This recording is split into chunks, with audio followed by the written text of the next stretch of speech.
Assalamualaikum Pak Ustadz. Bagaimana kabarnya Pak Ustadz hari ini? Waalaikumsalam Ani, alhamdulillah kabar saya sehat. Bagaimana dengan kabar kamu, An? Alhamdulillah kabar saya juga sehat Pak Ustadz. Pak Ustadz, kebetulan kita bisa bertemu dengan Pak Ustadz. Ada sesuatu yang ingin saya tanyakan ke Pak Ustadz.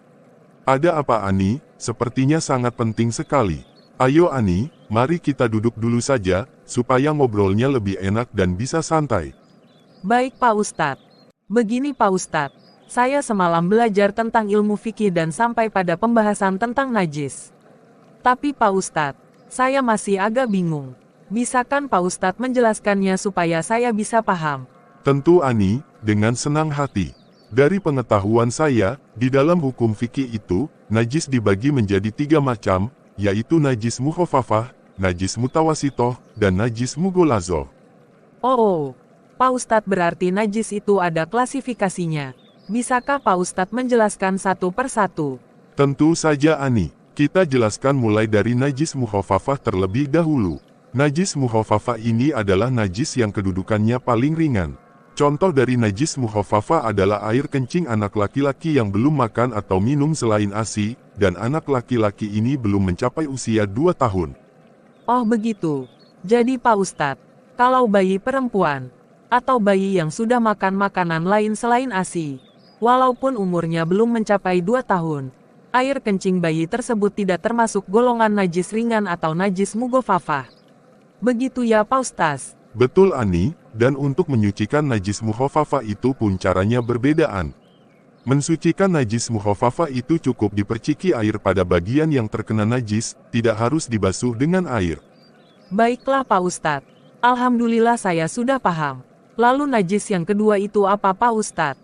Ani, najis yang kedua adalah najis mutawasitoh, atau najis golongan sedang. Najis ini adalah jenis najis yang umum, seperti darah, nanah, kotoran manusia atau hewan yang tidak halal dimakan, minuman keras, dan semacamnya.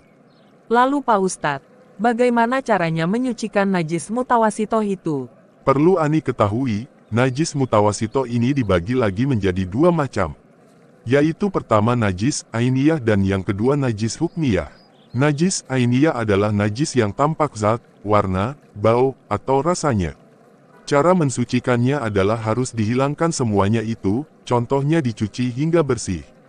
Sementara najis hukmiyah tidak tampak, tapi diyakini ada, lalu cara mensucikan najis ini adalah cukup dengan 1 kali siraman air sampai diyakini hilang najis tersebut.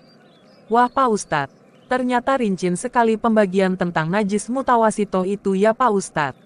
Maaf Pak Ustadz, yang selanjutnya bagaimana penjelasannya dengan najis mughollazoh?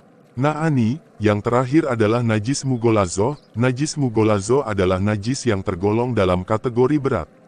Contohnya adalah najis dari anjing dan babi, atau keturunannya. Dan cara untuk mensucikan dari najis ini juga beda. Pak Ustadz, berarti cara menyucikan najis ini juga lebih berat. Bukannya begitu ya Pak? Betul sekali Ani. Menurut keterangan dari kitab Safinatun Najah, cara untuk menyucikan dari najis mughollazoh ini harus dengan mencuci sebanyak 7 kali cucian, salah satunya menggunakan air yang dicampur tanah suci. Ini berdasarkan hadis Nabi Shallallahu Alaihi Wasallam. Pak Ustadz, terima kasih banyak atas ilmu yang Pak Ustadz berikan. Penjelasan Pak Ustadz menambah pemahaman saya tentang najis. Sama-sama, Ani. Terus semangat untuk belajar. Belajar tentang fikih itu penting, apalagi tentang kebersihan. Hadis Rasulullah Shallallahu Alaihi Wasallam mengatakan bahwa kebersihan sebagian dari iman.